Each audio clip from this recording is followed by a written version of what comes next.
ఇది సంగతి అని చెప్పాడు నా శిష్యుడు. ఓకే, మంచిది. కనుక స్వార్థ మన దగ్గరకు వచ్చిన దాన్ని మనం దాచిపెట్టుకోకూడదు. దీన్ని ఇతరులకు పంచి రండి ప్రభు దగ్గరికి చెప్పాలి. అప్పుడు మనం తిన్నదానికి ఒక అర్థం. మన వాక్యం అపోస్తులు వాక్యం తిన్నారు. ఏం చేశారు? 12 గంటల తర్వాత పంచారు. మన దగ్గరికి వచ్చిన వాక్యాన్ని దాచిపెట్టి నాకు ప్రభువే తెలియదు అన్నట్లుగా జీవించకూడదు. ఇతరుల జీవితాలు కూడా మనం ఏం చేయాల్సి ఉన్నాం?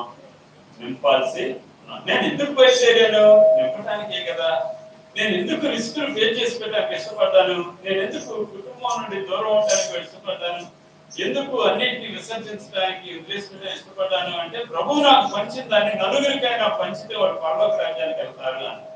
నేను కూడా దాచిపెడితే ఇక్కడ ఇంతమంది మనం కూర్చోలేం కదా. ఇంతమందికి అప్పగించకుండా వదిలేస్తున్నాడు అవుతుంది కదా. కనుక మనందరం అలా పంచిన వాళ్ళం అయితే ఎన్నో జీవితాలు బాగుపడతాయి. అది ప్రభు ఆ సందేశంలో ఇచ్చింది. ఎప్పుడైతే ఈయన అలా పంచారో, పంచిన మరుక్షణం అందరూ ఏమన్నారంటే, ఈయన రాజును చేద్దామన్నారు. ఏమన్నారు?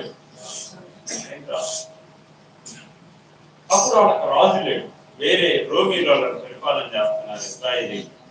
వీళ్ళు ఈయన చూస్తే చాలా అద్భుతాలు చేస్తున్నాడు, అసలు ఎలా నృత్యం చూస్తేనే సృష్టి చేస్తున్నాడు, ఈయనే మనకు రాజు అయితే ఏది తక్కువ అవ్వదు, ఈయన రాజుని చేస్తే మనం బతుకుదాం అంటున్నారు.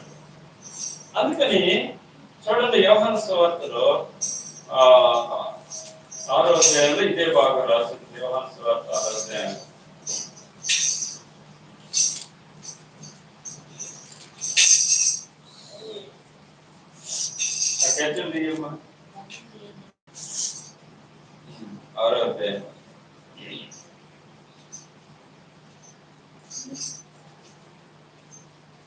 పదమూడు 14 వచనాలు చదవండి. కాబట్టి వారు భుజించిన తర్వాత వారి యొక్క మిగిలిన 5 యవల రొట్టెల ముక్కలు పోగు చేసి 12 గంపలు నింపి ఆ మనుషులు యేసు చేసిన సూచక్రియను చూసి, నిజంగా ఈ లోకమునకు రాజు ప్రవక్త ఈయనే అని చెప్పుకునేది. 15వ వచనం, రాజుగా చేయుటకు వారు వచ్చి తనను బలవంతముగా పట్టుకొనబోతున్నారని యేసు ఎరిగి మరలా కొండకు ఒంటరిగా వెళ్ళెను. ఎక్కడికి వెళ్ళారంట? ఎక్కడికి వెళ్ళారు?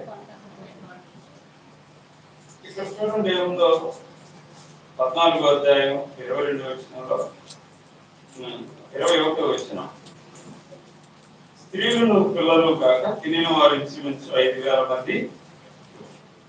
22వ వచనంలో, వెంటనే ఆ జన సమూహములను తాను పంపివేయినంతలో తన శిష్యులు ధోని ఎక్కి తనకంటే ముందుగా అద్దరికి వెళ్ళవాలని వారిని బలవంతం చేసిన. ఇక్కడ నాకు చూడండి, ఈ సందర్భంలో 4 వెంటనేలు ఉంటాయి. ఏంటంటే 4 వెంటనేలు ఉంటాయి. వెంటనే, వెంటనే, వెంటనే, వెంటనే అనే పదాలు 4 చోట్ల వస్తాయి ఈ సందర్భంలో. ఒక వెంటనే 22వ వచనంలో ఉంది కదా. 27వ వచనంలో ఏముందో చూడండి, వెంటనే. యేసు ఏమన్నారు? ధైర్యం తెచ్చుకుని నేనే భయపడతాను. తర్వాత 31వ వచనం చూడండి, వెంటనే యేసు చేయి చాపి అతన్ని పట్టుకొని, అల్ప విశ్వాసి ఎందుకు సందేహపడుతుని అతనితో చెప్పినాం. యోహాను సువార్త 6వ అధ్యాయం 21వ వచనంలో ఏముందో చూడండి, కనుక ఆయనను ధోని మీద ఎక్కించుకునేటప్పుడు వారు ఇష్టపడి వెంటనే ఆ ధోని వారు వెళ్ళనున్న ప్రదేశములకు చేరేను. ఈ 2 సందర్భాలు అవుతాయి. ఇప్పుడు ఎన్ని వెంటనే దొరికాయి? ఎన్ని వెంటనే దొరికాయి? 4. ఇక్కడే ఉన్నారా?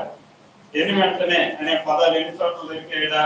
4. బైబిల్లో చాలా ఉన్నాయి, కానీ ఈ భాగంలో వెంటనే జరిగిన సందర్భం, వెంటనే ప్రభు చేసిన పనులు 4 ఉన్నాయి. వాటిల్లో ఒక వెంటనే ఎందుకు అని అంటే 4 వెంటనే క్లుప్తంగా చెప్తాను చూడండి. వాటిలో మొదటి వెంటనే కొద్దిగా టైం తీసుకుని చెప్తాను. మొదటి వెంటనే ఎప్పుడు జరిగింది అంటే, వాడు రాజుగా చేయదలిచారన్న సంగతి తెలుసుకొని వెంటనే ఆయన అరణ్యానికి ఒంటరిగా ఇచ్చాడు. చూడు, రాజుగా చేయదలుచుకున్నారని